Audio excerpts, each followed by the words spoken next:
Le village de Thornfield baignait dans la douce grisaille d'un lundi matin de fin octobre, de ces matins où la lumière semble hésiter entre percer les nuages et disparaître.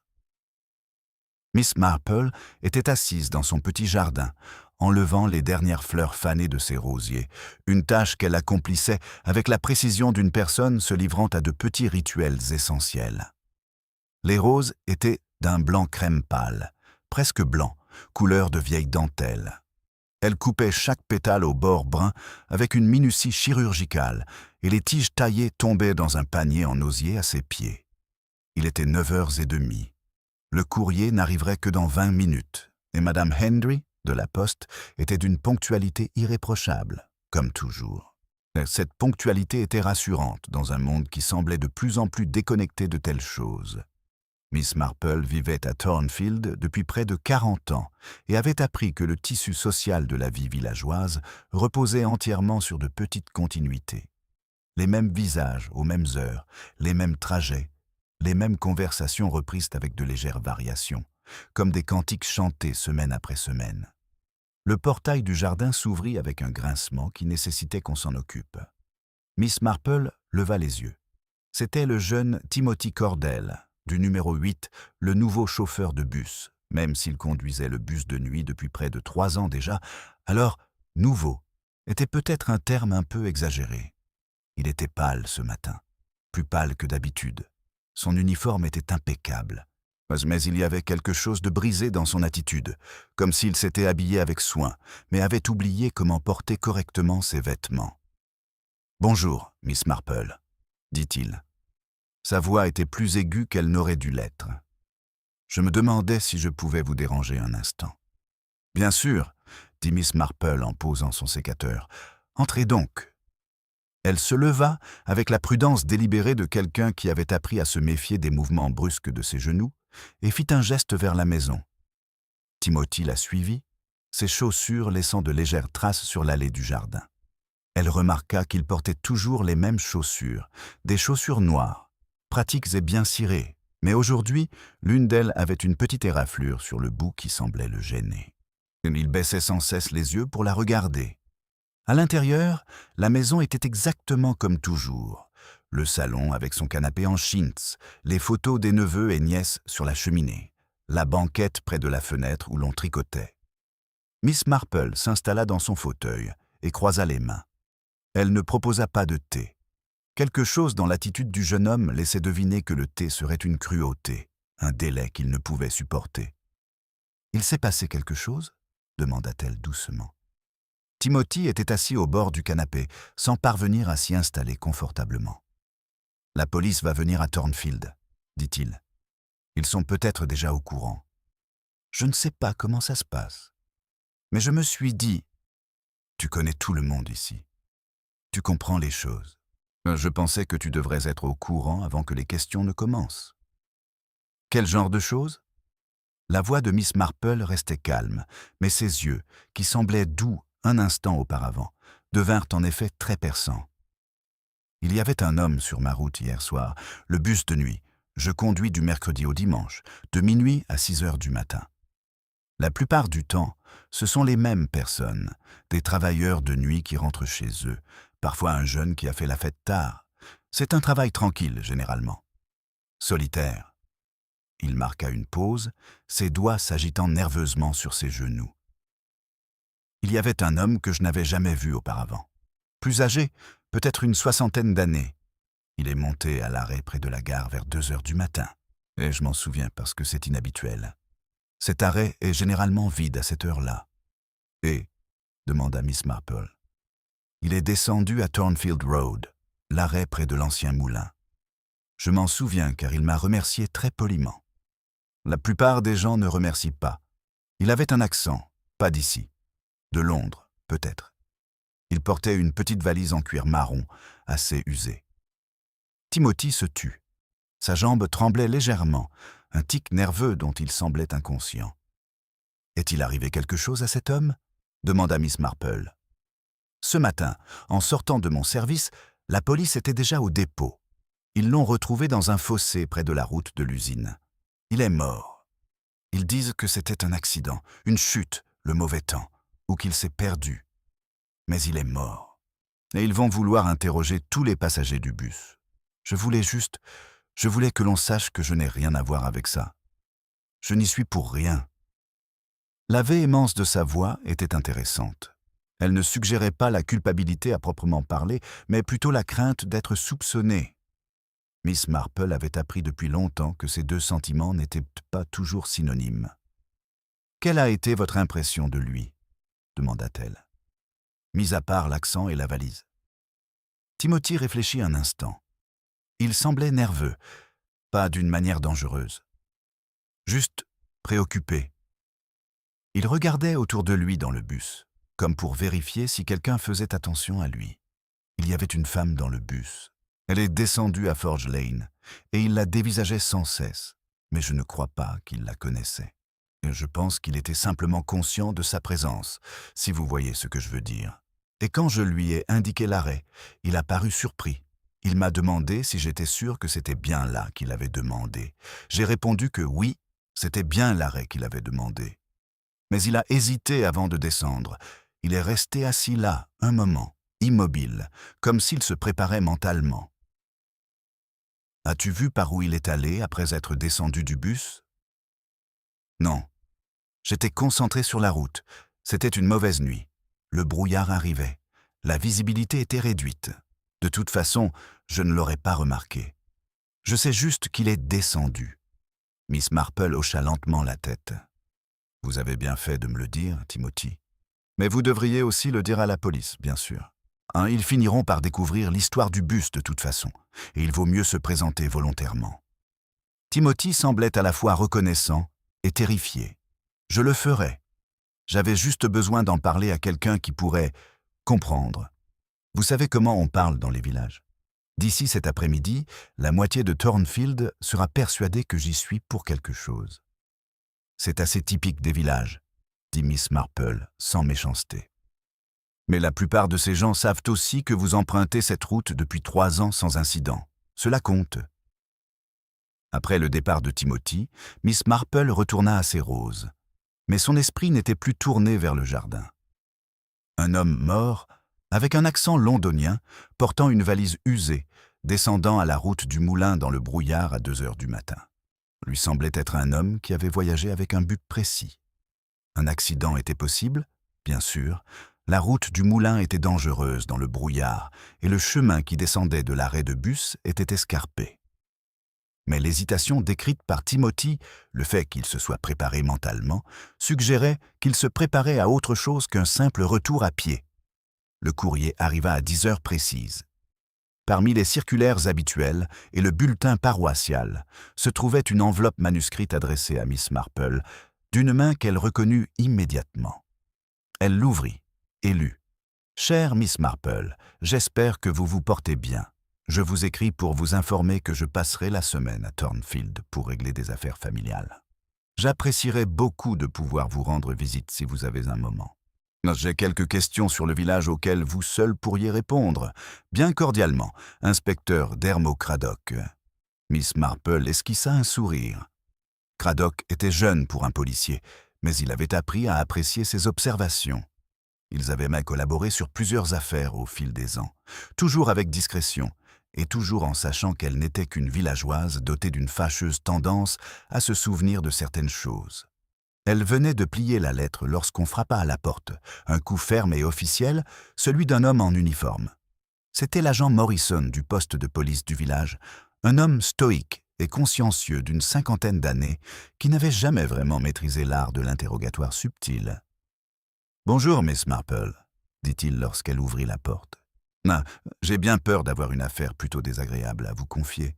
Il y a eu un décès près du vieux moulin. Nous interrogeons tous les habitants du village au sujet des mouvements survenus hier soir et ce matin.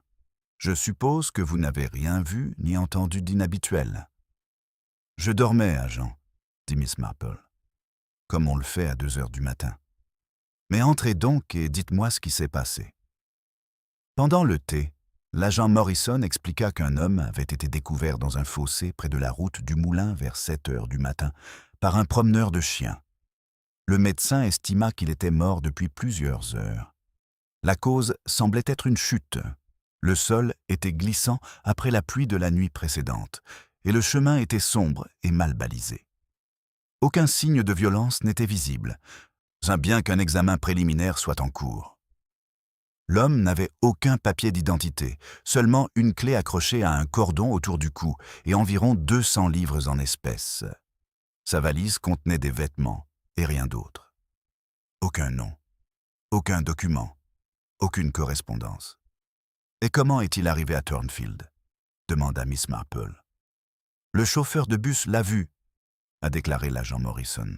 « Le jeune Cordell, il est monté à la station vers 2 heures du matin et a demandé à descendre à l'arrêt Mill Road. C'est plutôt inhabituel. La plupart des gens qui descendent à cette heure-ci sont des habitants du coin qui rentrent chez eux. Cet homme, Cordell, ne le connaissait pas. Personne d'autre ne l'a vu? Il y avait une femme dans le bus, Madame Celia Winters. Elle habite à Forge Lane. Elle l'a vu monter mais ne lui a pas parlé. Et puis, il y avait le brouillard. La visibilité était mauvaise. N'importe qui aurait pu ne rien voir à cause de ce brouillard. Celia Winters. Miss Marple nota ce nom avec intérêt. Celia Winters était une femme d'une 50aine d'années, relativement nouvelle au village. Elle s'était installée à Thornfield il y a seulement 18 mois environ, dans un petit cottage resté vide pendant 3 ans. Elle vivait plutôt seule, bien qu'elle fréquentât l'église Saint-Oswald presque tous les dimanches. Polie mais distante, elle donnait l'impression d'être toujours un peu ailleurs, comme si son attention était tournée vers quelque chose d'invisible. Son mari était décédé quelques années auparavant, pensait Miss Marple. Pas d'enfant. Elle semblait avoir suffisamment d'argent, même si l'origine restait floue. Une pension peut-être, ou un héritage. Après le départ de l'agent Morrison, Miss Marple, assise dans son salon, réfléchit à ce qu'elle savait. Un homme mort, avec de l'argent et une clé, mais sans nom. Une hésitation avant de descendre du bus. Une femme dans le même bus, rentrant elle aussi à une heure inhabituelle. Et Timothy Cordell, le chauffeur, étrangement soucieux de prouver son innocence avant d'être accusé. Les roses dans son panier commençaient à faner. Elle aurait dû les mettre dans l'eau immédiatement après les avoir coupées. Elle se conservait toujours plus longtemps ainsi. Elle se leva et les porta à la cuisine, où elle trouva un vase. Un joli vase en verre bleu, orné de fleurs blanches, et le remplit d'eau. Tandis qu'elle arrangeait les tiges coupées, elle repensa au vieux moulin. Il était vide depuis une 15aine d'années, depuis que l'activité industrielle avait déménagé. Le bâtiment était encore en bon état, mais personne ne s'en servait. Parfois, les enfants du village se lançaient des défis pour y entrer, mais la police municipale interdisait toute intrusion. C'est dans ces environs qu'on avait retrouvé le corps de l'homme. Elle coupa les tiges en biseau d'un geste précis. Les roses pâles, bien disposées, tiendraient peut-être 3 ou 4 jours. Puis elles commenceraient à faner, leurs bords brunissant comme celles qu'elle avait coupées ce matin. À midi, la nouvelle s'était répandue comme une traînée de poudre à Thornfield. Miss Marple apprit les détails par les voies habituelles. D'abord Madame Bannister, de la boulangerie, qui tenait de sa belle-sœur qu'il y avait eu un décès. Ensuite, Madame Henry, de la poste, qui avait entendu dire que la victime était un inconnu, ce qui rendait l'affaire potentiellement plus intéressante. Enfin, un coup de téléphone de Mademoiselle Millie Pemberton, la secrétaire du conseil paroissial, qui avait entendu dire que la police soupçonnait un acte criminel et recherchait un meurtrier parmi eux. Miss Marple écouta chaque version avec une attention polie, sans en corriger aucune, laissant à chacune la satisfaction d'avoir apporté un détail crucial à la compréhension collective. Lorsque la femme du vicaire appela pour en discuter autour d'un thé à 3 heures, les faits essentiels s'étaient cristallisés en légendes villageoises. Un étranger mystérieux, une mort dans des circonstances suspectes et la sombre implication qu'un habitant de Thornfield pourrait être responsable. Bien sûr, Timothy Cordell est le suspect idéal, disait Madame Penrose en s'installant dans le salon de Miss Marple avec une tasse de Darjeeling. Étant chauffeur de bus, il aurait eu accès à la situation, l'occasion et qui sait quel mobile. Les jeunes sont si instables de nos jours, tellement en colère. Timothy Cordell vit dans ce village depuis son enfance, dit Miss Marple d'un ton neutre. Sa mère était une Thornton avant d'épouser M. Cordell. J'ai du mal à imaginer qu'il ait eu une raison particulière de s'en prendre à un inconnu descendu du bus dans le brouillard. « Eh bien, un vol peut-être », suggéra Madame Penrose, sans grande conviction. Cet homme avait de l'argent. 200 livres, c'est une somme considérable. Timothy a sans doute flairé l'occasion. Et pourtant, l'argent était encore dans la poche de l'homme lorsqu'on l'a retrouvé, fit remarquer Miss Marple. Si le vol avait été le mobile, c'est sûrement la première chose qu'on aurait prise. Madame Penrose parut un instant déconfite, mais se reprit vite. C'était peut-être Celia Winters. Elle était dans le bus aussi, non? J'ai toujours trouvé qu'elle avait quelque chose d'étrange. Sa façon de rester à l'écart, de ne jamais vraiment s'intégrer. Et une femme seule avec de l'argent. Enfin, les femmes seules sont souvent instables, sujettes à l'hystérie. Miss Marple posa sa tasse de thé avec une intention délibérée. Celia Winters fait partie de ce village depuis près de 2 ans. Elle va régulièrement à l'église, elle paie ses factures et elle n'a jamais donné à personne de raison de se plaindre. Elle rentrait chez elle dans le brouillard, à bord d'un bus de nuit. Ce n'est guère un signe d'instabilité. Mais ne trouvez-vous pas étrange qu'elle soit sortie à 2 heures du matin ? Insista Madame Penrose. Quelle femme respectable prendrait le bus de nuit à cette heure-là ? Une femme qui travaille de nuit, peut-être, dit Miss Marple. Ou une femme insomniaque qui trouve qu'un voyage tranquille lui permet de se vider l'esprit. Ou encore une femme qui préfère la solitude de la nuit. Il existe une multitude d'explications innocentes. Madame Penrose partit peu après, visiblement insatisfaite que Miss Marple n'ait pas confirmé ses soupçons. Après son départ, Miss Marple repensa à la question que Madame Penrose avait, maladroitement, posée. Que faisait Celia Winters dans le bus de nuit à 2 heures du matin ? Ce n'était pas une accusation. Miss Marple avait suffisamment d'expérience des commérages du village pour faire la différence entre spéculation et preuve. Mais c'était une question qui méritait d'être posée et à laquelle il fallait répondre avec soin. Elle passa l'après-midi à s'occuper de son jardin, comme à son habitude, mais ses pensées étaient ailleurs. Vers 5 heures, alors que la lumière commençait à décliner dans l'obscurité précoce de la fin de l'automne, elle prit une décision. Elle rendrait visite à Celia Winters le lendemain matin. Non pas pour lui poser des questions, ce serait indiscret et cela ne manquerait pas d'alimenter les commérages du village, mais simplement comme une voisine en visite chez une autre, avec la sollicitude habituelle face à un décès dans la communauté. Et c'est à 6 heures précises que l'inspecteur Craddock est arrivé. C'était un homme de grande taille, d'une 40aine d'années, aux yeux gris perçants et au visage qui semblait s'éclaircir et vieillir au gré de son humeur. Ce soir-là, il paraissait fatigué. Miss Marple le fit entrer dans le salon, la même pièce où elle avait reçu Timothy Cordell et Madame Penrose, et où semblaient se dérouler toutes les affaires du village. La pièce était déjà bien encombrée de visiteurs et de leurs préoccupations. « J'espère que vous ne m'en voudrez pas de vous avoir dérangé à l'improviste », dit Craddock en s'installant dans un fauteuil, avec l'aisance de quelqu'un qui s'y était déjà assis. « J'ai pensé qu'il valait mieux vous voir dès mon arrivée. Vous êtes toujours au courant de ce qui s'est passé dans un village, avant même que la police ne sache qu'il y a une affaire à enquêter. »« Je sais ce que l'on raconte, » corrigea doucement Miss Marple. « C'est bien différent de savoir ce qui s'est réellement passé. En l'occurrence, je ne comprends pas grand-chose. Un homme est mort. Accident ou prémédité, je ne saurais le dire. » Craddock esquissa un sourire. « Alors dites-moi ce que les gens ont dit. C'est généralement un point de départ utile. » Miss Marple relata les conversations de la journée, non pas avec méchanceté, mais avec précision. Elle mentionna les soupçons de Madame Penrose concernant Timothy Cordell et ses allusions à Celia Winters, mais elle les présenta comme de simples ragots, sans les considérer comme des preuves, ni même comme une hypothèse sérieuse. Lorsqu'elle eut terminé, Craddock resta silencieux un instant. « Le rapport du gendarme conclut à un décès accidentel, » dit-il enfin. « Un homme arrivé dans un endroit inconnu, dans le brouillard, a trébuché sur un chemin accidenté, est tombé et s'est cogné la tête. Ce genre de choses arrive. Rien de bien mystérieux, si ce n'est qui il était et ce qu'il faisait là. Et vous avez découvert cela ? Pas encore. Ces empreintes digitales ne figurent dans aucun système auquel nous avons accès. Personne n'a signalé sa disparition. La clé qu'il avait autour du cou ne correspond à aucune serrure connue dans le secteur.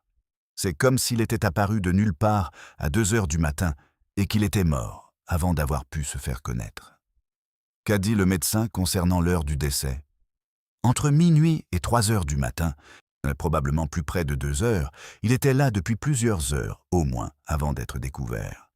Le temps n'a rien arrangé. Le brouillard maintenait le corps au frais, ce qui rend la datation plus difficile. Miss Marple se leva et se dirigea vers la fenêtre. Le jardin était maintenant plongé dans l'ombre.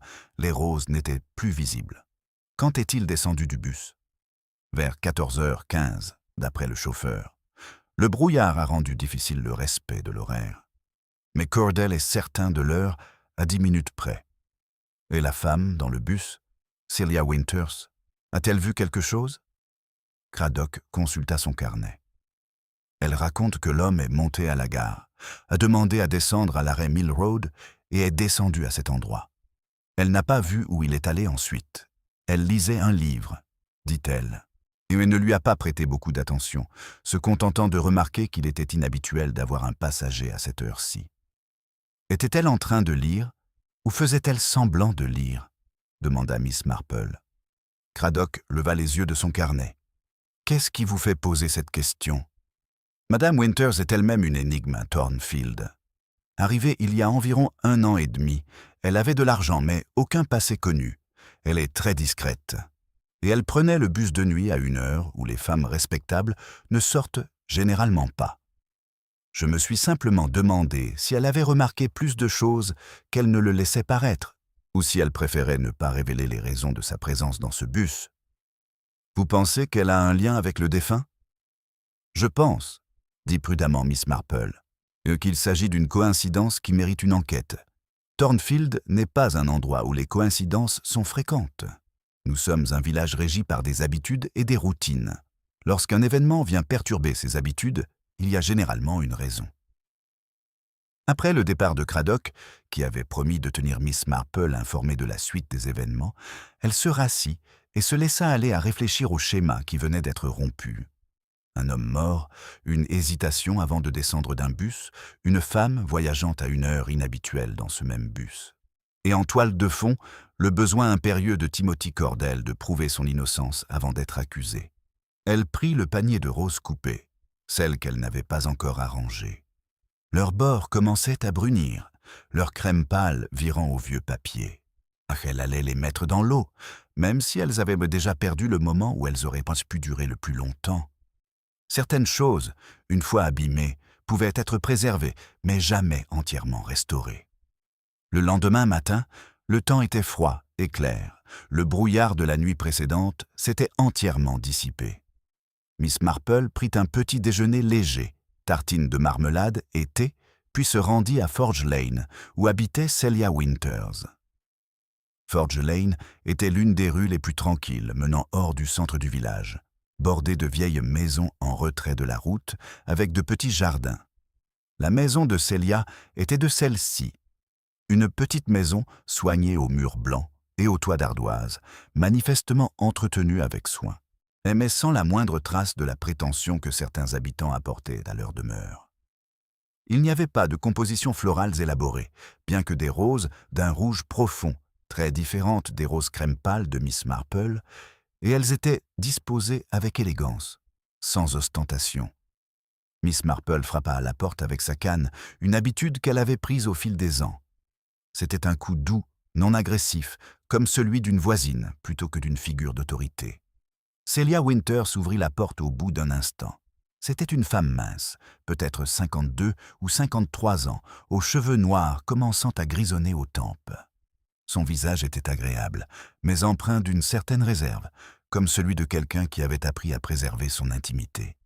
Elle portait une robe de laine bleu foncé, bien coupée mais sans prétention, le genre de robe qu'une femme porterait si elle avait cessé de se soucier de la mode depuis longtemps. « Miss Marple », dit-elle avec un petit sourire qui semblait empreint d'une sincère chaleur. « Quelle agréable surprise! Entrez, je vous en prie. » L'intérieur du cottage était aussi impeccable que l'extérieur, propre et bien rangé, mais avec une étrangeté que Miss Marple remarqua aussitôt. On y trouvait très peu d'objets personnels. Aucune photo sur la cheminée, aucune collection de bibelots ou de livres. Le mobilier était de bonne qualité, mais visiblement choisi sans affection particulière. C'était le cottage de quelqu'un qui y vivait temporairement, et non celui de quelqu'un qui y avait établi son foyer. « J'espère que vous me pardonnerez cette intrusion », dit Miss Marple en s'installant sur un canapé face à la fenêtre. « Je voulais simplement vous appeler pour prendre de vos nouvelles. Cela a dû être assez éprouvant d'être dans le bus quand cet homme... Enfin, avant qu'il ne devienne un corps, j'imagine. Être si près de la mort est toujours troublant, même quand il s'agit d'un inconnu. Ça a été un choc, admit Celia en s'approchant elle aussi de la fenêtre. En réalité, je n'avais rien remarqué sur le moment.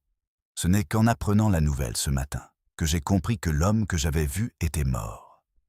Vous l'avez donc vu, dans le bus ?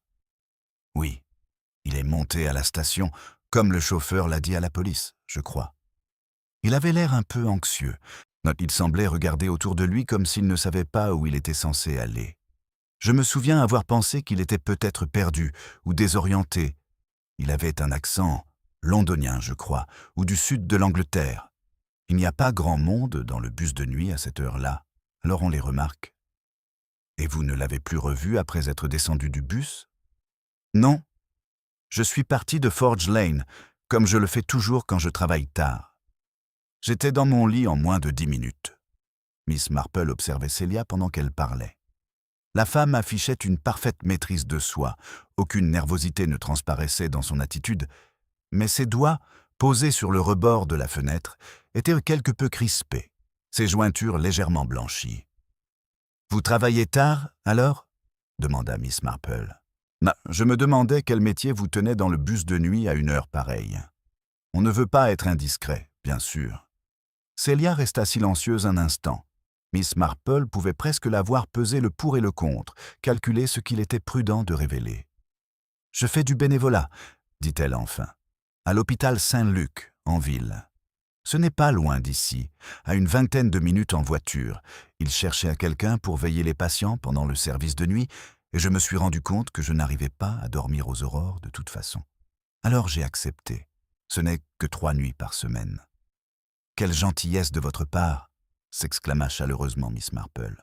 « Le Seigneur apprécie certainement un tel service. De quelle nuit s'agit-il ?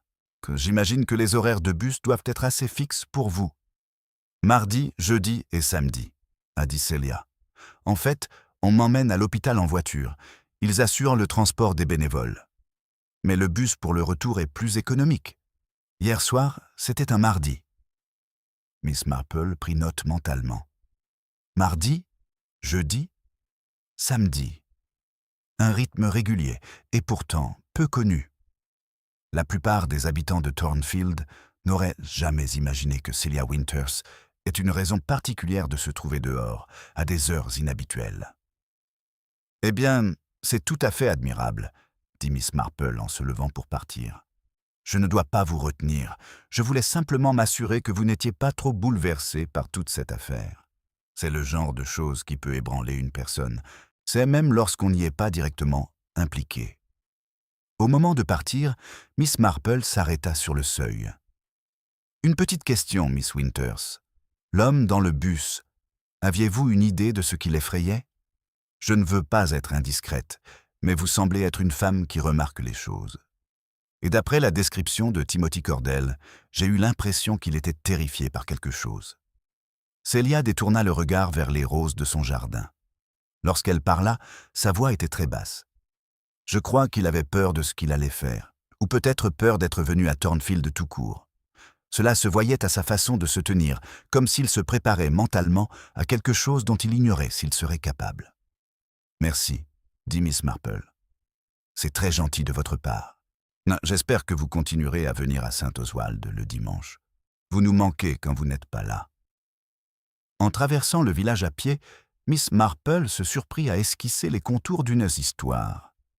Une femme bénévole, suffisamment aisée pour ne pas avoir à travailler, discrète et prudente dans ses confidences. et un homme arrivant dans le brouillard à 2 heures du matin, une valise et une clé à la main, apeuré mais se préparant mentalement à accomplir un acte qu'il jugeait nécessaire. 2 personnes dans un bus, plongées dans le brouillard, 2 personnes dont la vie semblait se dérouler en grande partie dans le secret, s'étaient rencontrées au moment précis où un événement allait se produire. La question était « Quoi ?» Elle a trouvé la réponse, ou du moins un indice important permettant de la trouver, tout à fait par hasard. L'église Saint-Oswald tenait sa réunion mensuelle du comité des fleurs cet après-midi-là. Miss Marple y assistait régulièrement. Elle composait des bouquets pour l'église depuis les années 1950 et n'avait aucune intention d'arrêter. Et elle avait toujours trouvé ces réunions très instructives sur la vie du village. Les conversations entre femmes, au sujet des fleurs et des affaires de l'église, pouvaient révéler bien des choses si l'on prêtait attention à ce qu'elles ne disaient pas autant qu'à ce qu'elles disaient. La discussion en cours portait sur les fleurs de l'hôtel pour le mois à venir. Madame Eleanor Blackwood, présidente du comité, décrivait sa vision.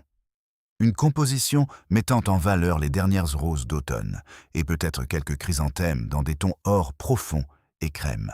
« Je pense que nous devrions faire une déclaration avec les fleurs, » disait Eleanor. Cette femme d'une 60aine d'années, épouse d'un banquier retraité, affichait l'assurance de quelqu'un qui avait toujours eu de l'argent et qui n'avait jamais douté de sa légitimité. Quelque chose qui témoigne de la force de la paroisse, d'un sentiment de continuité et d'un but commun. Eleanor avait toujours pensé que les fleurs devaient communiquer sa version particulière de la vertu. « Le crème et l'or sont ravissants », dit Miss Marple d'un ton doux. « Je me demande toutefois si une couleur un peu plus profonde ne serait pas plus appropriée pour cette saison. Du bordeaux, peut-être. Une teinte plus riche. La Bourgogne est si sombre, dit Eleanor. Elle évoque le vieillissement, le déclin. Je veux suggérer l'espoir et le renouveau. » Le renouveau survient souvent après que les choses se soient effondrées, a déclaré Miss Marple. Peut-être les 2 messages sont-ils nécessaires? C'est alors que Madame Pamela Garrison, d'ordinaire discrète lors de ces réunions, prit la parole. Pamela vivait à Thornfield depuis une 15aine d'années. Elle s'y était installée après un divorce avec 2 adolescents et un petit revenu. Elle s'était construit une vie paisible, travaillait à temps partiel à la bibliothèque et s'était peu à peu intégrée à la vie du village grâce à son professionnalisme et à sa gentillesse. « J'ai entendu dire qu'un homme est mort, » dit Pamela. Les mots tombèrent dans la pièce comme une pierre dans l'eau calme. « Près du vieux moulin. Est-ce que quelqu'un le connaissait ?» Les autres femmes échangèrent des regards. C'était une affaire de village, et certes, mais pas le genre de sujet qu'on abordait habituellement au sein du comité des fleurs. C'était trop récent, trop douloureux, une affaire qui relevait de la police et des agents. Mais Pamela avait ouvert la porte, et la curiosité était un puissant moteur. « Un inconnu, apparemment, » dit Eleanor. « Quelqu'un qui est arrivé par le bus de nuit. Timothy Cordell l'a amené de la gare. »« Quelqu'un a-t-il réfléchi à ce qu'il faisait là ?» demanda Pamela. Sa voix était prudente, mais on y devinait quelque chose, une tension qui incita Miss Marple à la regarder plus attentivement. « On ne pose généralement pas ce genre de questions à des inconnus, » dit Eleanor, avec une légère réprobation dans la voix. « Non, je veux dire, est-ce que quelqu'un s'est demandé s'il était venu pour rencontrer quelqu'un, pour faire quelque chose de précis ?» Pamela nouait des tiges avec un ruban. « C'est une drôle d'heure pour arriver dans un village, en pleine nuit, dans le brouillard. »« Il s'est peut-être perdu, » a suggéré quelqu'un. « Ou peut-être, » dit Pamela doucement, « qu'il devait rencontrer quelqu'un, et que quelque chose a mal tourné. » Miss Marple observait le visage de Pamela pendant qu'elle parlait. La jeune femme n'était pas vraiment nerveuse, mais très concentrée sur son travail avec le ruban, évitant soigneusement tout contact visuel. Miss Marple pensa qu'elle venait de se rendre compte qu'elle en avait trop dit, ou qu'elle avait révélé en savoir trop. « Sais-tu quelque chose à propos de cet homme, Pamela ?» demanda doucement Miss Marple. Pamela leva les yeux et un instant, elle perdit tout contrôle. Elle parut effrayée. Puis elle se ressaisit et déposa le ruban avec une précision méticuleuse. « Non, dit-elle, Non, je n'en sais rien. Je ne faisais que spéculer. C'est normal de se poser des questions. Mais Miss Marple le savait, et elle soupçonnait que Pamela savait qu'elle le savait, qu'il ne s'agissait pas de simples suppositions. Pamela détenait des informations, un lien, qu'elle craignait de révéler. Et ces informations expliquaient pourquoi un homme était arrivé à Thornfield en bus de nuit à 2 heures du matin, n'emportant qu'une valise, une clé et la peur.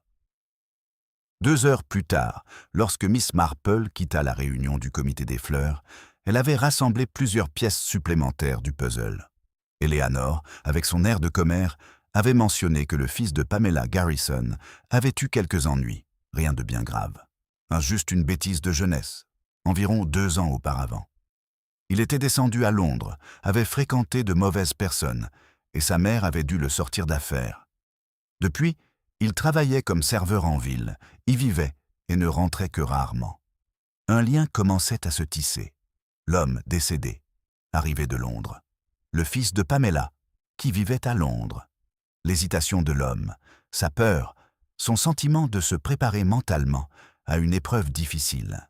Et puis, il y avait Celia Winters, la femme mystérieuse qui semblait passer ses nuits loin du village à faire du bénévolat, qui restait discrète, qui avait pris le même bus que le défunt.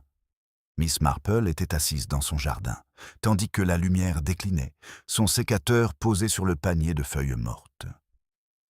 Les roses pâles dans le vase bleu étaient encore assez fraîches. Et elle se tiendrait peut-être un jour ou deux de plus si elle changeait l'eau régulièrement. Mais déjà, les bords commençaient à brunir. Déjà, la décomposition s'amorçait. Elle réfléchit à ce qu'elle savait, à ce qu'elle soupçonnait et à l'immense fossé qui séparait les deux. Ce qu'elle savait, c'était qu'un homme était mort, que Timothy Cordell l'avait conduit, que Celia Winters et Pamela Garrison étaient toutes deux liées à lui d'une manière qu'elle ne révélait pas, et que cette mort n'était peut-être pas accidentelle.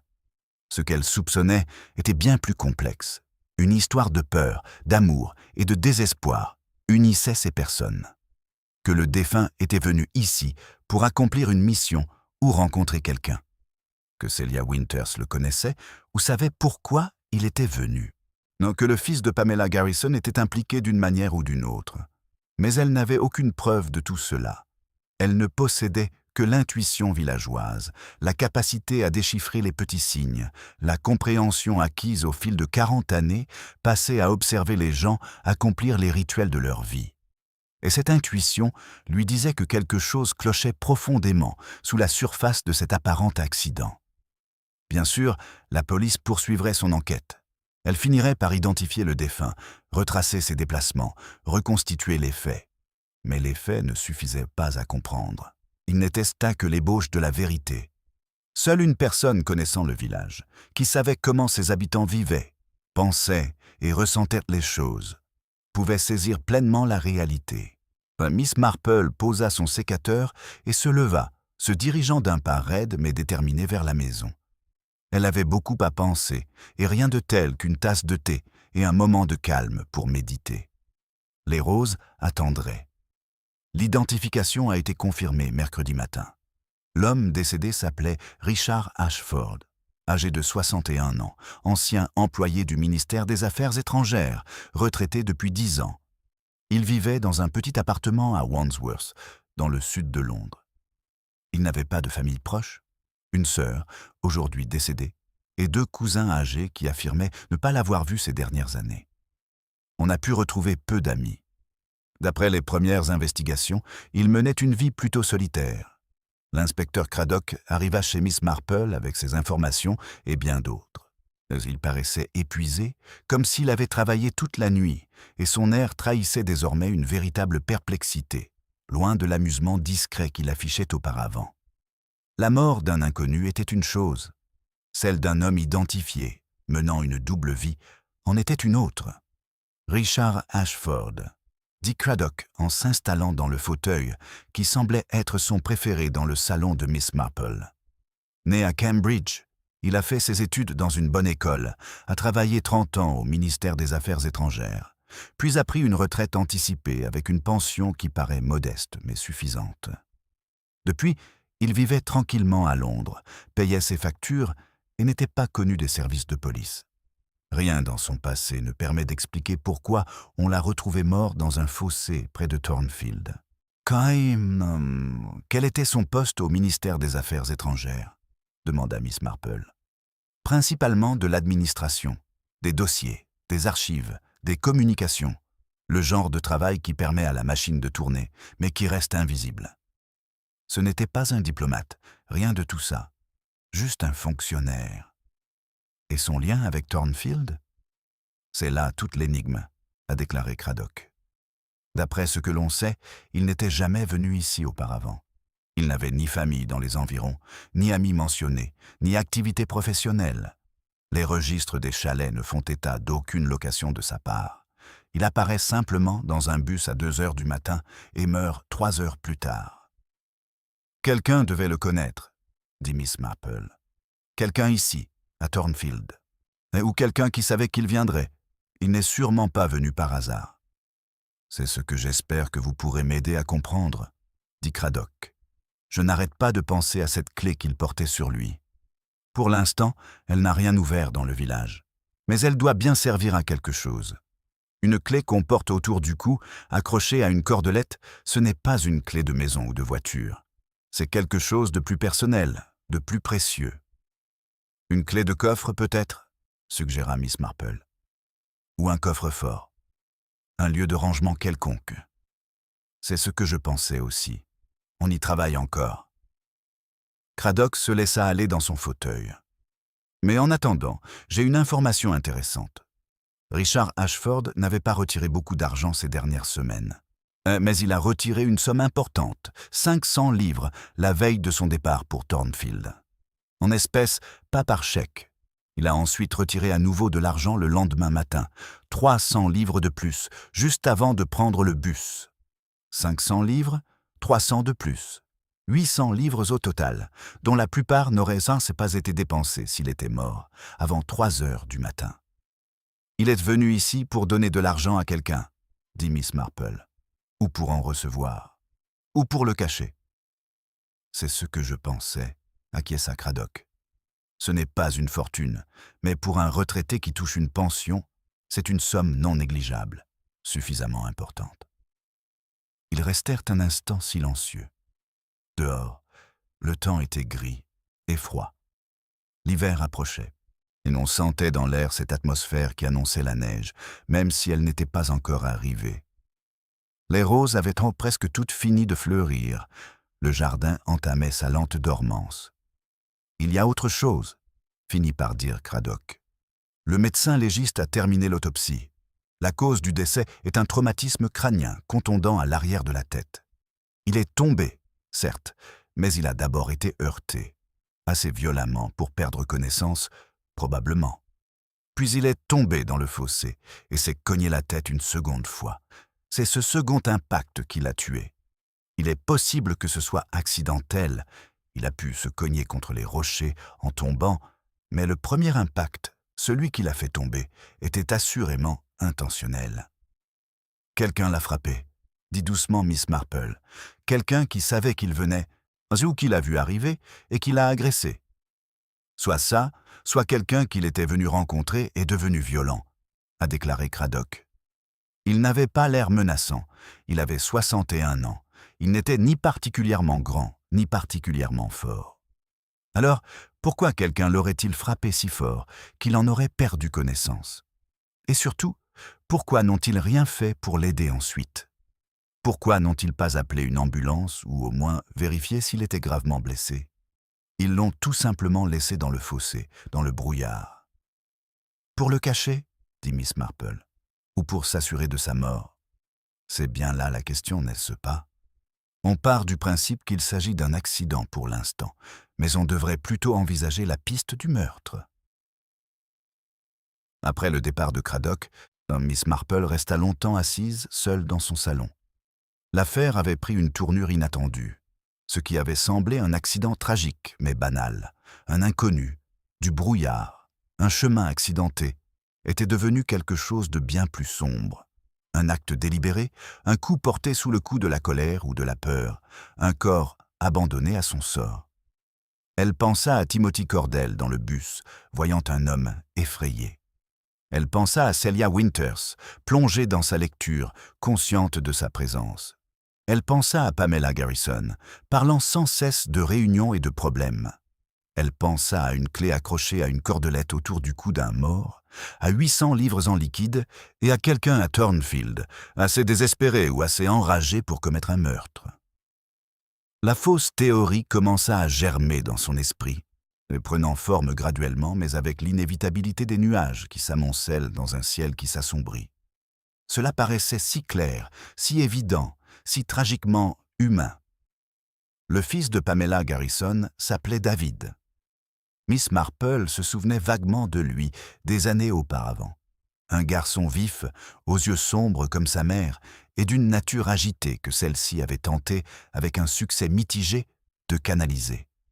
Il avait environ 14 ans la dernière fois que Miss Marple l'avait vu régulièrement. À présent, il avait une vingtaine d'années, vivait à Londres, travaillait comme serveur et semblait se tenir à l'écart des ennuis qu'il avait rattrapés 2 ans plus tôt. Jeudi matin, Miss Marple avait appris toute son histoire grâce aux questions bienveillantes des villageois. Ses ennuis étaient mineurs, des dettes surtout, et quelques mauvais choix d'amis. Sa mère l'avait aidé financièrement et avait insisté pour qu'il retourne à Londres et prenne un nouveau départ, loin de l'influence des jeunes du coin qui l'avaient entraîné sur le mauvais chemin. David s'était conformé aux règles, la plupart du temps. Il travaillait dans un restaurant correct du sud de Londres, vivait en colocation et semblait s'en sortir. Il rentrait à la maison environ 4 fois par an. Sa mère s'inquiétait constamment pour lui, comme toutes les mères, mais elle semblait aussi avoir trouvé une certaine sérénité quant à sa vie. Elle ne pouvait rien faire pour le contrôler depuis Thornfield. Elle ne pouvait que l'aimer et avoir confiance qu'il finirait par se débrouiller seul. Et s'il ne l'avait pas fait? Et si les dettes étaient revenues, ou pire encore, s'étaient accumulées?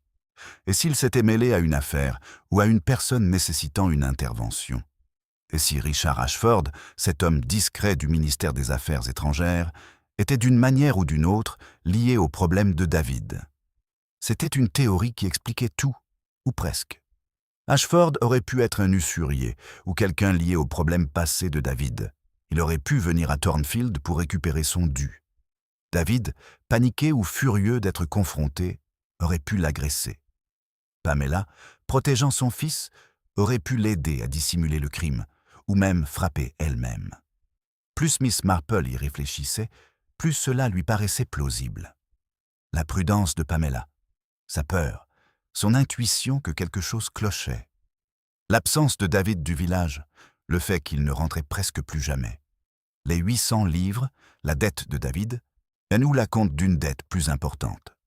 L'arrivée de Richard Ashford pour recouvrer une créance. C'était une tragédie, une mère et son fils, prisonniers d'un cauchemar qu'ils avaient eux-mêmes créé, anéantis par le désespoir et de mauvais choix. Mais c'était une tragédie qui avait du sens pour l'humanité. Une tragédie que Miss Marple pouvait parfaitement comprendre. Le vendredi, elle en était totalement convaincue. Sans le vouloir, elle avait construit un récit complet. Pamela Garrison, effrayée et désespérée, rencontrant Richard Ashford à son arrivée en bus. Peut-être l'attendait-elle. Peut-être avait-elle organisé ce rendez-vous pour régler les dettes de son fils, sans se douter qu'il était dangereux et instable. Ils s'étaient indisputés. Elle l'avait frappé. Il était tombé. Paniquée, elle l'avait quitté. Ou bien David était rentré à l'improviste, avait pris le bus lui-même et avait confronté Ashford. Pamela, arrivant et les trouvant en train de se disputer, avait fait ce que font les mères. Elle avait protégé son enfant. C'est dans cet état d'esprit que Miss Marple assista à la réunion du conseil paroissial vendredi après-midi. Officiellement, la réunion portait sur l'organisation de la kermesse de Noël du village, mais en réalité, il s'agissait de la mort de Richard Ashford et du désir collectif de savoir si le village était sûr. Y avait-il eu un meurtre ou était-ce un simple accident? Devait-il avoir peur? Pamela Garrison assistait à la réunion en sa qualité de secrétaire du conseil. Plus pâle que d'habitude, elle tapotait frénétiquement sur son carnet, l'attention dispersée. Lorsque la conversation finit par aborder le décès, comme toujours, elle resta muette. Elle ne dit rien lorsqu'Eleanor Blackwood suggéra qu'il s'agissait manifestement d'un accident, qu'un étranger, arrivé dans le brouillard, avait simplement été victime d'un coup du sort. Elle ne dit rien non plus lorsque d'autres s'interrogèrent sur la sécurité de Thornfield ou sur la possibilité que la police ait dû faire davantage pour empêcher le drame. Elle restait assise, le stylo collé à son cahier, comme si elle retenait à peine quelque chose qui voulait s'échapper d'elle. À la fin de la réunion, Miss Marple parvint à lui glisser quelques mots alors qu'elles rassemblèrent leurs affaires. « Pamela, ma chère, vous sentez-vous bien ?» demanda doucement Miss Marple. « Vous semblez plutôt angoissée. » Pamela la regarda avec un regard si désespéré que Miss Marple sentit son cœur se serrer. La jeune femme ouvrit la bouche pour parler, puis la referma. Elle jeta un coup d'œil autour d'elle, comme pour s'assurer qu'elle n'était manto pas observée, puis entraîna Miss Marple à l'écart. « Il faut que je le dise à quelqu'un, » murmura Pamela. « Mais je ne sais pas si j'en suis capable. Si je le fais, tout sera détruit. Mais si je ne le fais pas, je crois que je vais devenir folle. » « Alors, peut-être devriez-vous me le dire, » dit Miss Marple. « Je garde des secrets dans ce village depuis 40 ans. Je ne les révèle pas à la légère et je ne juge pas sans connaître toute l'histoire. » Pamela semblait déchirée. Puis elle prit une grande inspiration et parla à voix basse. David devait rentrer ce soir-là. Il devait prendre le bus de nuit. Je ne savais pas pourquoi, il n'avait rien dit. Mais j'ai vu son nom sur un message envoyé à la compagnie de bus concernant le retour à la maison. Alors je suis descendu le chercher, même si je n'aurais pas dû sortir. Je retrouvais un ami pour le trajet du retour, vous comprenez? Dans le bus de nuit, j'ai dit à la police que je revenais de l'hôpital, mais en réalité, je retrouvais quelqu'un. Quelqu'un que je vois parfois pour me tenir compagnie. Il est marié, alors on reste discret. On se voit parfois en ville, les soirs où je dis que je travaille. Miss Marple ne dit rien, laissant à Pamela l'espace nécessaire pour continuer. Mais quand je suis arrivé à l'arrêt de bus, David n'était pas là. Il y avait un homme, un inconnu. Et David n'était pas là. J'étais d'abord perplexe, puis soulagé qu'il ne soit pas venu. Oh, car je ne voulais pas qu'il sache. Enfin, mais j'étais aussi inquiète. Pourquoi son nom figurait-il sur le message envoyé à la compagnie de bus s'il ne venait pas? Alors je suis rentré chez moi et j'ai essayé de l'appeler à Londres. Mais il n'a pas répondu. Je me suis inquiété pour lui tout ce temps, et quand j'ai appris la mort de cet homme, j'ai été terrifié à l'idée que ce soit lié. Que David ait fait quelque chose, ou qu'il soit impliqué d'une manière ou d'une autre. Mais c'est absurde, c'est complètement absurde.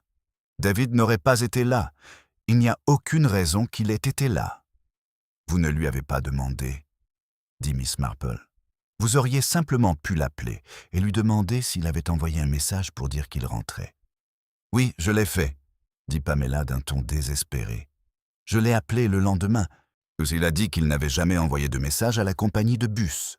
Il n'a aucune idée de comment son nom s'est retrouvé sur la liste. Il a dit qu'il ne comptait pas rentrer ce soir-là. Il n'avait aucune idée de ce dont je parlais. Je vois, dit Miss Marple. La théorie erronée, qui paraissait si complète, si inévitable, s'effondra soudain de part en part. Et qui était cette personne que vous rencontriez, Pamela? Dans le bus de nuit? Je ne peux pas vous le dire, dit Pamela d'un ton désespéré. Vous comprenez, n'est-ce pas? J'ai une réputation à préserver. Ma vie ici dépend de l'image que les gens se font de moi. Une femme respectable, le genre de femme qui élève correctement son fils, qui travaille dur et qui ne fait pas ce que je fais. Je comprends parfaitement, dit Miss Marple. Mais je pense que vous devriez le dire à la police. Pas à propos de votre relation, si vous pouvez l'éviter, mais à propos du message, de votre attente de David, de vos déplacements cette nuit-là, car vous étiez près de Richard Ashford à peu près au moment de sa mort, que vous en ayez conscience ou non. Et cette personne que vous deviez rencontrer se trouvait également près du lieu de son décès. Pamela semblait horrifiée. « Vous croyez que mon ami a tué cet homme ?»« Je ne pense rien pour l'instant, » dit doucement Miss Marple. « Mais il y a des circonstances ici qui nécessitent des explications, et elles ne peuvent être expliquées si vous gardez le silence par peur du scandale. » J'y réfléchirai, dit Pamela.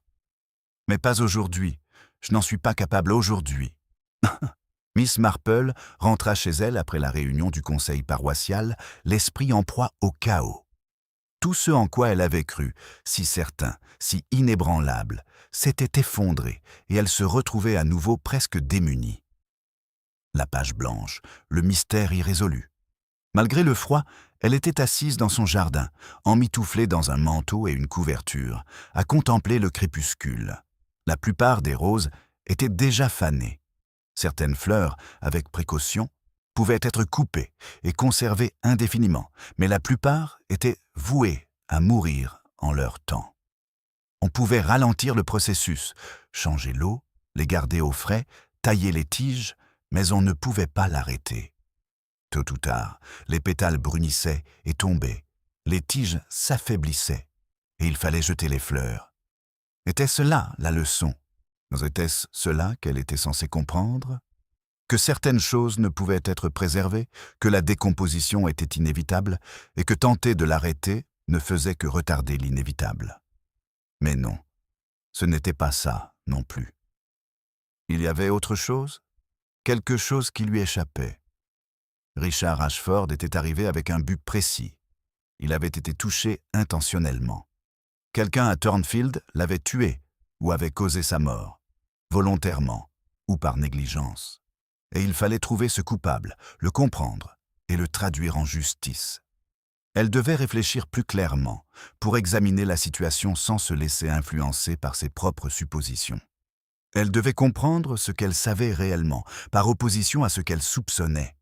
Ce qu'elle savait, c'est que Richard Ashford, dans un ancien employé du ministère des Affaires étrangères, était arrivé à Thornfield par le bus de nuit vers 2h15 du matin, mardi soir. Il était descendu à l'arrêt de Mill Road. Il avait sur lui une clé attachée à une cordelette et environ 200 livres en espèces. Il avait retiré 800 livres de son compte bancaire au cours des 48 heures précédentes. Il a reçu un coup à l'arrière de la tête d'une violence telle qu'il a perdu connaissance. Puis il est tombé dans un fossé où il est décédé des suites de ses blessures, entre 2h15 et 3h du matin. Le coup qui l'a tué était délibéré. Il ne s'agissait pas d'un accident, ni d'un faux pas ou d'une chute, mais d'une agression intentionnelle. Timothy Cordell était au volant du même bus. Il n'avait rien remarqué d'inhabituel, si ce n'est la présence d'un homme. Celia Winters était passagère, effectuant le trajet 3 fois par semaine, comme à son habitude lorsqu'elle travaillait à l'hôpital. Pamela Garrison, quant à elle, n'était finalement pas dans le bus, bien qu'elle pensât y retrouver David. Alors, qui avait porté ce coup? Qui attendait à cet arrêt, dans le brouillard? Qui avait été assez en colère ou désespéré pour s'en prendre à un vieil homme et le laisser mourir? Assise dans l'obscurité naissante, Miss Marple s'efforçait de démêler les événements. Dans cette pénombre, une question commença à germer. Et si elle s'était trompée au sujet de la violence? Et si la présence de Pamela à l'arrêt de bus, attendant David, n'était pas un hasard, mais bien une coïncidence? Et si le nom de David figurait sur ce message à la compagnie de bus précisément parce qu'il était attendu ce soir-là? Mais il n'était pas dans le bus. Quand la police l'a interrogé, il a affirmé n'avoir pas envoyé le message et ne pas avoir l'intention de rentrer. Soit il mentait, soit quelqu'un avait délibérément apposé son nom sur ce message pour brouiller les pistes et créer de fausses informations. Ou encore, et c'est cette pensée qui coupa le souffle à Miss Marple, et si le message lui-même n'avait aucune importance? Et si Pamela s'était rendue à l'arrêt de bus pour une toute autre raison? Et si elle n'attendait pas David du tout, mais quelqu'un d'autre? Quelqu'un qui lui aurait dit d'être là à cette heure-là, d'attendre le bus, d'être témoin, participante, voire complice involontaire. Et si Celia Winters, la femme mystérieuse, la bénévole qui prenait le bus de nuit 3 fois par semaine, n'était pas une simple coïncidence, mais une partie intégrante de ce qui s'était passé?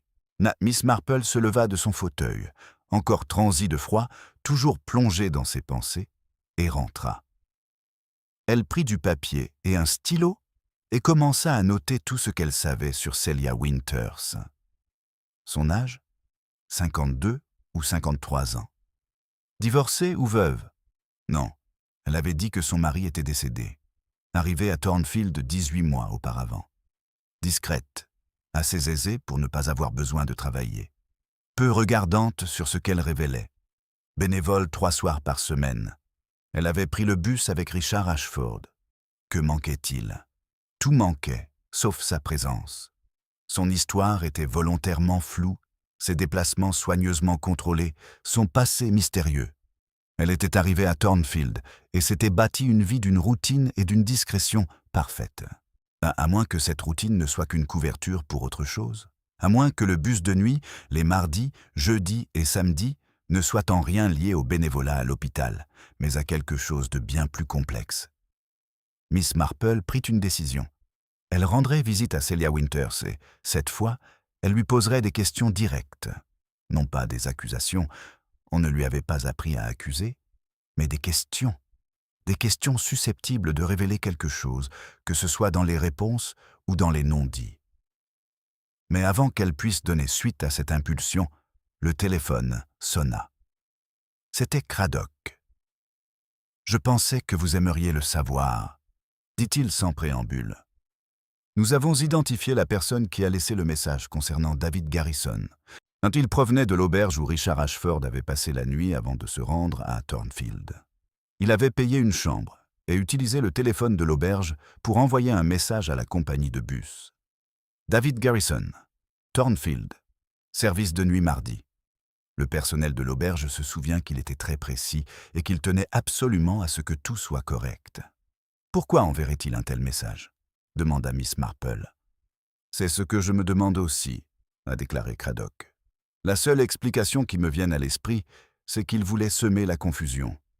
Ou peut-être connaissait-il le nom de David Garrison et l'utilisait-il comme couverture. Quoi qu'il en soit, cela laisse penser que, quoi qu'il en soit, sa venue à Thornfield était préméditée. Ce n'était pas une visite spontanée. « Ah, c'était un rendez-vous », affirma Miss Marple avec une soudaine assurance. Il était venu rencontrer quelqu'un ici, quelqu'un qu'il connaissait, quelqu'un qui l'attendait. Mais qui? Telle était la question. Et tandis que Miss Marple, allongée sur une table cette nuit-là, la ruminait, elle commença à entrevoir une réponse possible, et ce n'était pas celle qu'elle avait imaginée auparavant. Le samedi matin arriva gris et froid, annonçant la pluie. Miss Marple passa sa matinée habituelle au jardin, s'occupant des derniers travaux à effectuer avant l'hiver. Les rosiers étaient fanés. La plupart des vivaces dépérissaient. Bientôt, il ne resterait plus que la structure du jardin, les tiges, les branches et la terre grise. Mais certaines plantes vous ont surpris par leur résilience. Certaines que vous pensiez mortes revenaient chaque année. Certaines que vous croyiez disparues pouvaient encore fleurir si on leur offrait les conditions idéales. Elle avait pris sa décision pendant la nuit. Elle irait à l'hôpital Saint-Luc et se renseignerait sur le bénévolat de Celia Winters. Elle vérifierait si ce bénévolat existait réellement, s'il était authentique ou s'il s'agissait d'une vaste supercherie.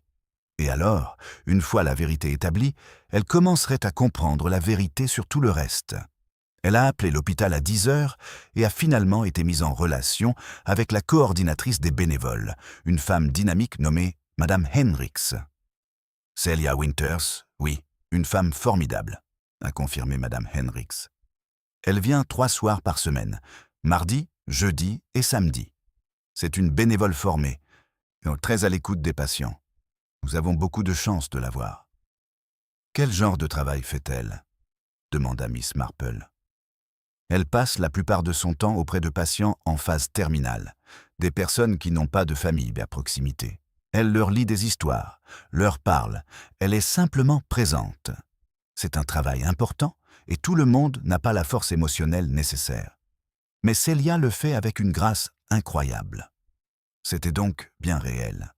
Le travail à l'hôpital existait bel et bien. Celia était exactement ce qu'elle prétendait être. Une bénévole qui prenait le bus de nuit pour aller travailler à l'hôpital et rentrait chez elle au petit matin. Pourtant, pensa Miss Marple en raccrochant le téléphone, cela ne signifiait pas qu'elle n'avait pas tué Richard Ashford. Cela signifiait seulement qu'elle avait une raison légitime d'être dans le bus, à moins que le bus lui-même n'ait aucun lien avec le meurtre. à moins que le meurtre n'ait rien à voir avec l'itinéraire emprunté par Ashford, mais plutôt avec les raisons de sa présence à Thornfield. Miss Marple resta assise, immobile, dans son salon, les mains jointes sur les genoux, et se laissa aller à la pensée qui lui trottait dans la tête depuis jeudi soir. Et si Richard Ashford était venu à Thornfield pour voir quelqu'un? Et si cette personne n'était pas David Garrison, mais quelqu'un d'autre?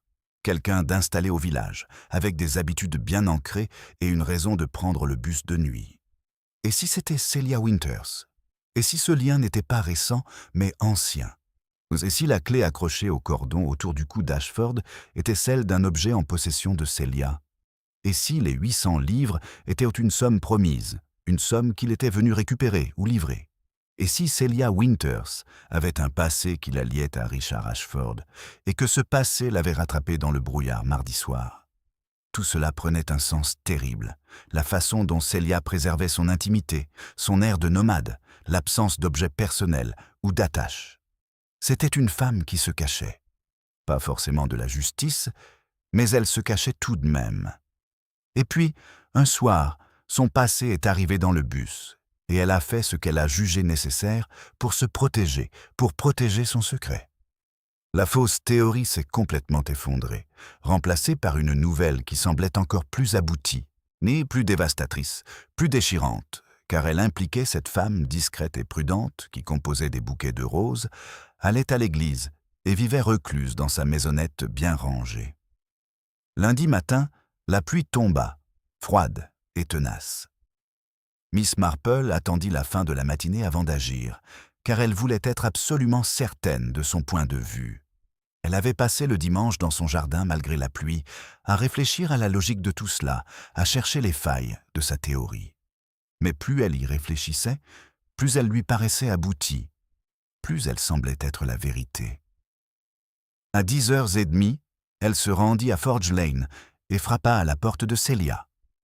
Celia ouvrit la porte, vêtue d'un tablier légèrement fariné. Elle avait visiblement fait de la pâtisserie. Une odeur de pain ou de gâteau s'échappait du cottage. Elle parut surprise, mais pas alarmée, de voir Miss Marple. « Bonjour, dit-elle. « Quelle agréable surprise. Entrez donc pour vous abriter de la pluie. » À l'intérieur, le cottage était plus chaleureux que lors de la précédente visite de Miss Marple.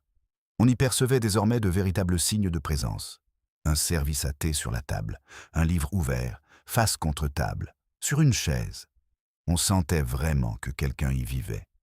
Les pâtisseries embaumaient. « Je prépare un gâteau Victoria, » dit Celia en conduisant Miss Marple dans la cuisine.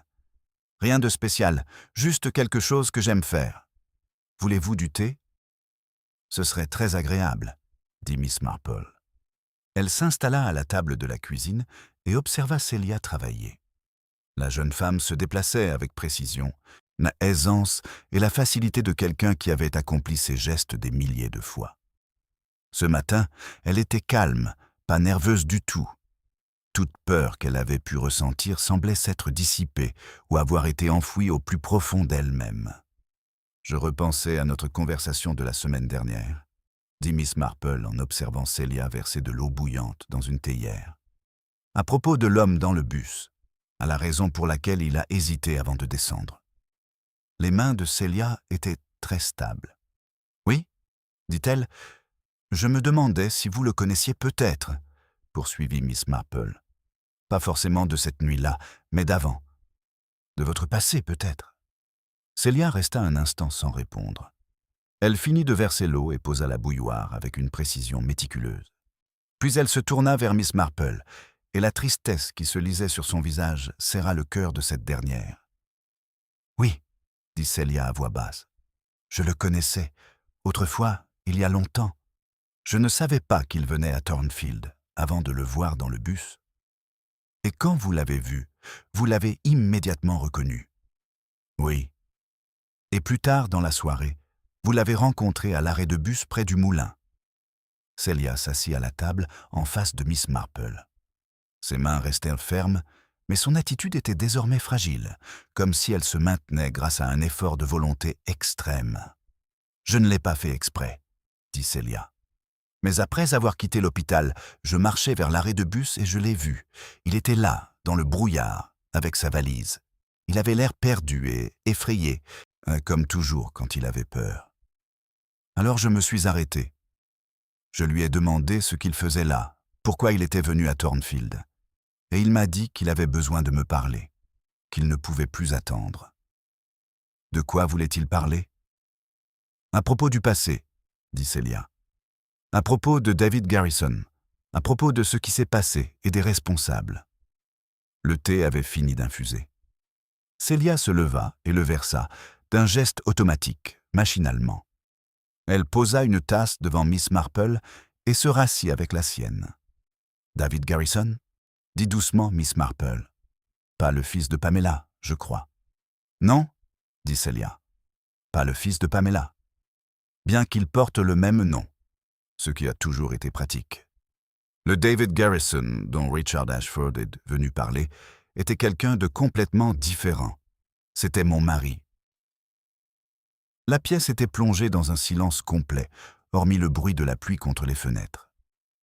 Miss Marple attendit, sachant que l'explication viendrait si elle lui en laissait le temps. « Je n'ai pas toujours été Celia Winters, » poursuivit-elle. « Avant mon mariage, je m'appelais Celia David. Winters était le nom de mon mari.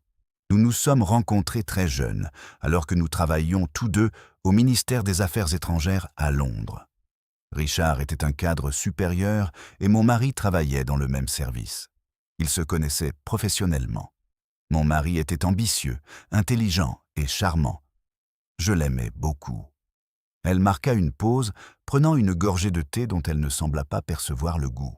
« Nous avons été heureux pendant plusieurs années. Mais mon mari avait des dettes. Non, de mauvaises dettes dues à de mauvais investissements et à de mauvaises fréquentations. Un jour, il est venu voir Richard et lui a demandé une grosse somme d'argent. Une très grosse somme, suffisamment pour tout couvrir. Richard a refusé.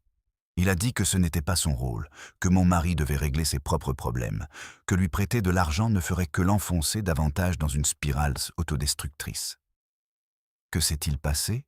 demanda doucement Miss Marple. « Mon mari était désespéré, » a déclaré Celia. Il n'osait plus affronter ses créanciers. Il avait peur, vraiment peur pour sa sécurité. Et moi, j'ai fait une erreur. J'ai volé de l'argent au ministère des Affaires étrangères, dans le coffre-fort, une somme considérable, suffisamment pour couvrir ses dettes. J'ai été arrêté presque immédiatement. Mais il y a eu une enquête. On a découvert que c'était moi qui avais pris l'argent, et non mon mari. Et il vous a laissé endosser la responsabilité, dit Miss Marple. Ce n'était pas une question. Oui, dit Celia. Il a dit qu'il ignorait tout de ce que j'avais fait, que j'avais agi seul, qu'il était aussi choqué que n'importe qui. Et je l'ai laissé faire, parce que je l'aimais. Et je ne voulais pas qu'il soit détruit par le scandale. Et j'étais jeune et naïve, et je pensais que d'une manière ou d'une autre, tout finirait par s'arranger. La pluie battait contre les fenêtres. Miss Marple serra sa tasse de thé entre ses mains, savourant sa chaleur. « J'ai été condamné, » poursuivit Celia. « Une peine relativement courte. C'était ma première infraction. J'avais agi sous le coup de la colère. Je n'avais pas d'antécédents judiciaires. Mais la prison tout de même. 2 ans. À ma sortie, mon mari avait disparu. Il avait divorcé pendant mon incarcération, trouvé un nouvel emploi et quitté Londres. J'ai essayé de le retrouver, mais il s'était rendu introuvable. Il est finalement décédé. J'ai appris la nouvelle par le ministère des Affaires étrangères. Comble de l'ironie. Il était mort dans un accident de voiture en France, 10 ans après ma sortie de prison. Et Richard Ashford ? Richard portait le poids de la culpabilité, dit Celia. Il avait refusé d'aider mon mari, et le désespoir de ce dernier m'avait poussé à commettre un crime pour lequel j'ai payé des années de ma vie. Richard m'avait rendu visite en prison au début. Il s'était excusé. Il m'avait proposé son aide, une compensation, tout ce qu'il voulait. Mais j'avais refusé. J'avais honte et j'étais en colère, et je ne voulais pas de sa charité empreinte de culpabilité. Mais il n'a pas oublié, dit Miss Marple. Non, il n'a pas oublié.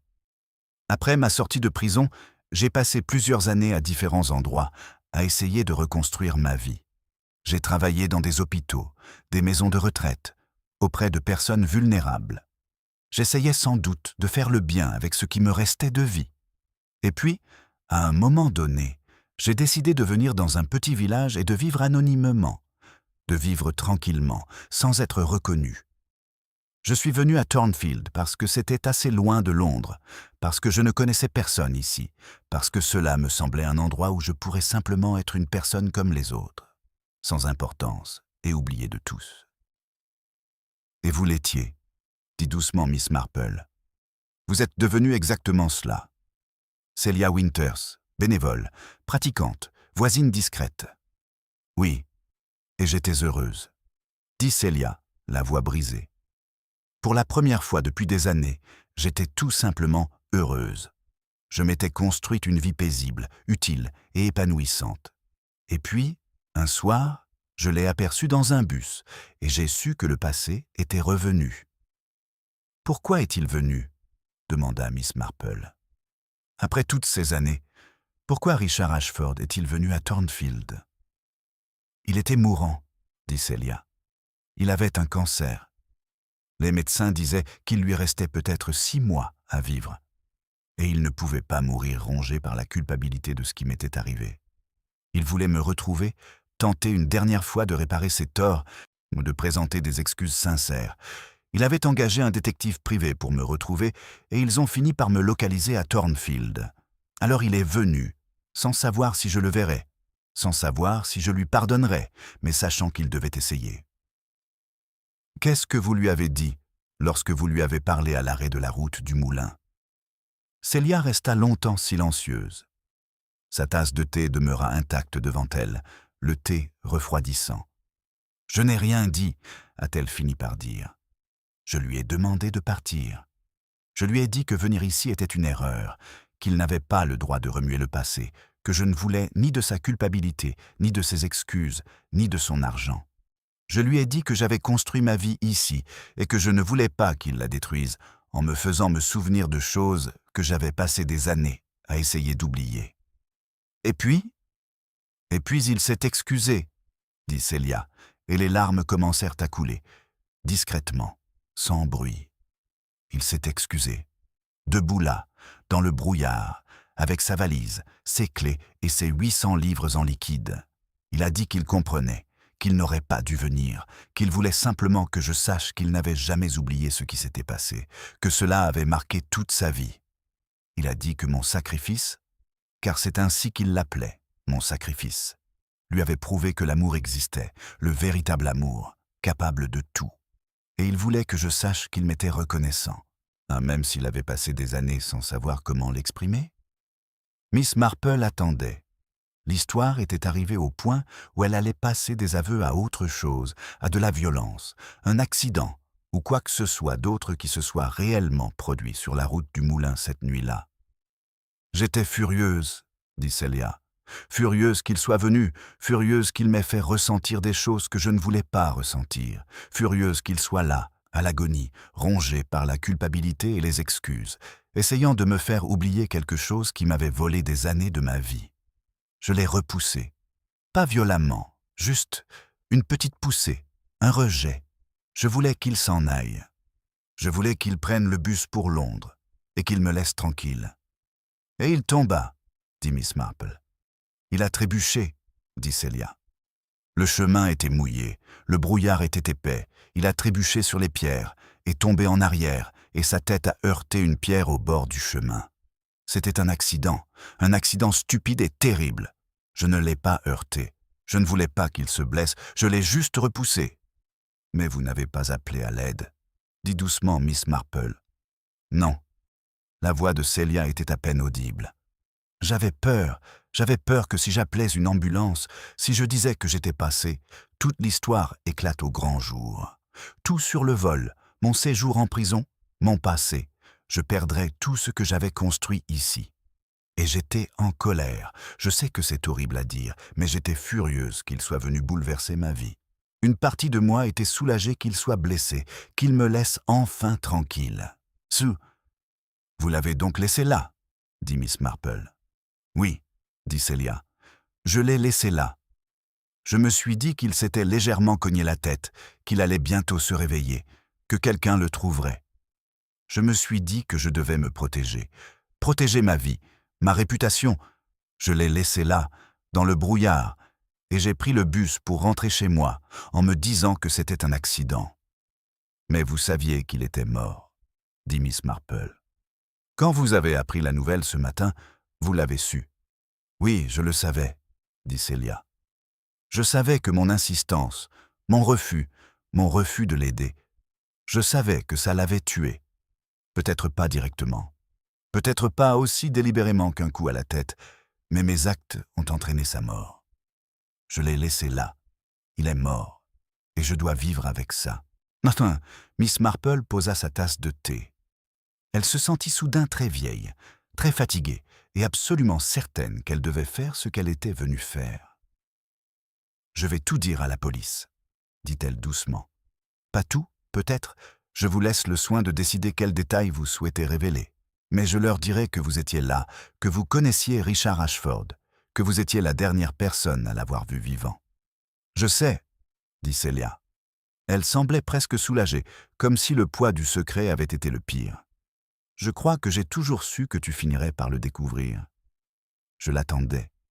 Une partie de moi l'espérait, car je ne peux plus supporter ça toute seule. »« J'ai encore une question à vous poser, » dit Miss Marple. « Le message que Richard a envoyé à la compagnie de bus n'est au sujet de David Garrison. Pourquoi a-t-il fait cela ?»« Je ne sais pas, » dit Celia. « Je lui ai posé la question et il a dit qu'il voulait semer la confusion, faire croire qu'il rencontrait quelqu'un d'autre, quelqu'un à blâmer en cas de problème. Il a admis que c'était lâche, mais qu'il avait peur et qu'il cherchait une porte de sortie. Il voulait un autre nom, une autre possibilité, pour que si sa visite causait des ennuis, on ne me soupçonne pas immédiatement.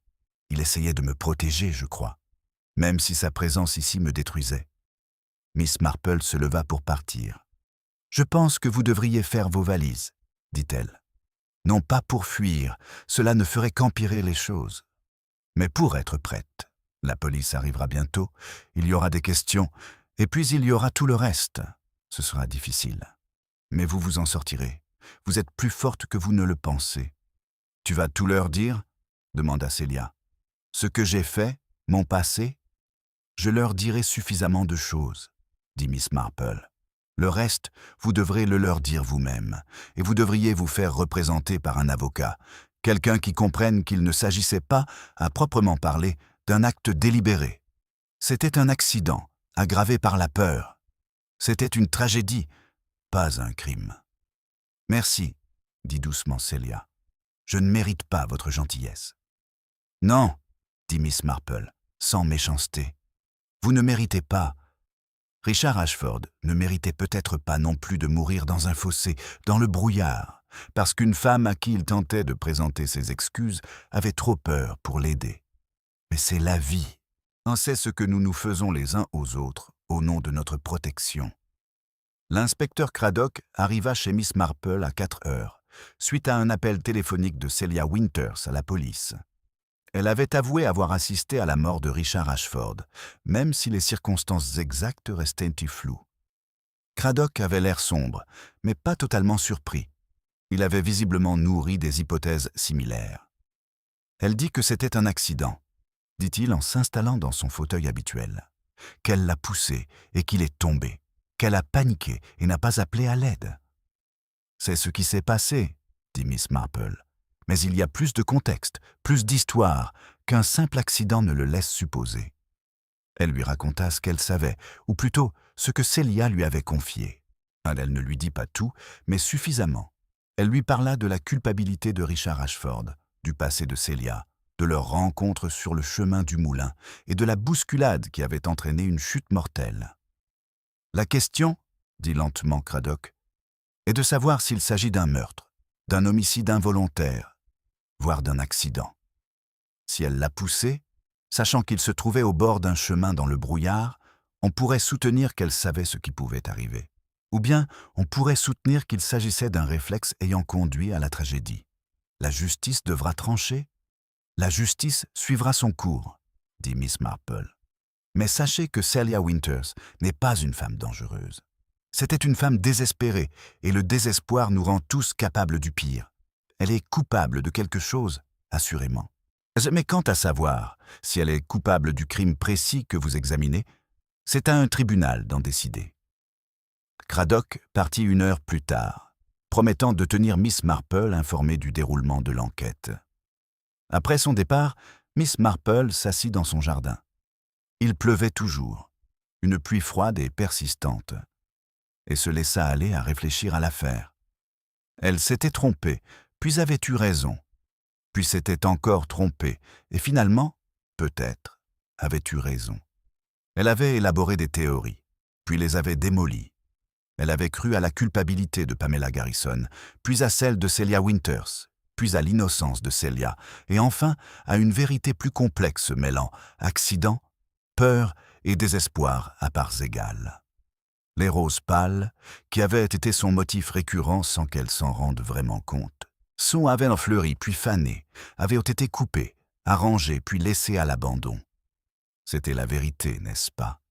Que les belles choses se fanent, que l'on tente de préserver l'irrécupérable, que le temps s'écoule inexorablement, emportant tout avec lui. 2 semaines plus tard, Miss Marple, dans sa cuisine, disposait un simple bouquet de fleurs dans un vase bleu. Ce n'étaient pas des roses, mais des chrysanthèmes, au ton crème et or, les dernières fleurs de la saison avant l'arrivée du véritable hiver. Celia Winters comparaîtrait en justice au printemps. Elle était accusée de non-assistance à personne en danger de mort, même si le ministère public plaiderait probablement pour homicide involontaire. Son avocat pensait qu'avec une explication convaincante des circonstances, elle pourrait s'en tirer avec une peine, avec sursis. Mais la décision revenait à la justice. Entre-temps, Thornfield avait retrouvé une vie presque normale. L'enquête policière était terminée. La nouvelle avait fini par parvenir à Londres, et l'histoire de la mort de Richard Ashford avait fait la une des journaux pendant un jour ou deux avant d'être remplacée par des articles plus sensationnels. Les commères du village en avaient longuement discuté, d'abord en échafaudant des théories sur le coupable, puis en s'intéressant au passé mystérieux de Celia Winters, avant de passer peu à peu à d'autres sujets. Les élections locales approchaient. Un nouveau médecin avait rejoint le cabinet médical. La fille d'un habitant allait se fiancer. La vie continuait son cours, comme toujours, indifférente à la tragédie. Miss Marple déposa les fleurs sur le rebord de sa fenêtre et où elles captèrent la faible lumière hivernale.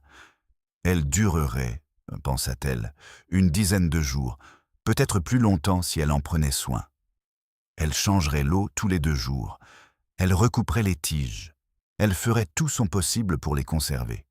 Mais finalement, elles aussi se faneraient, et elle les enlèverait pour les composter, et le cycle recommencerait.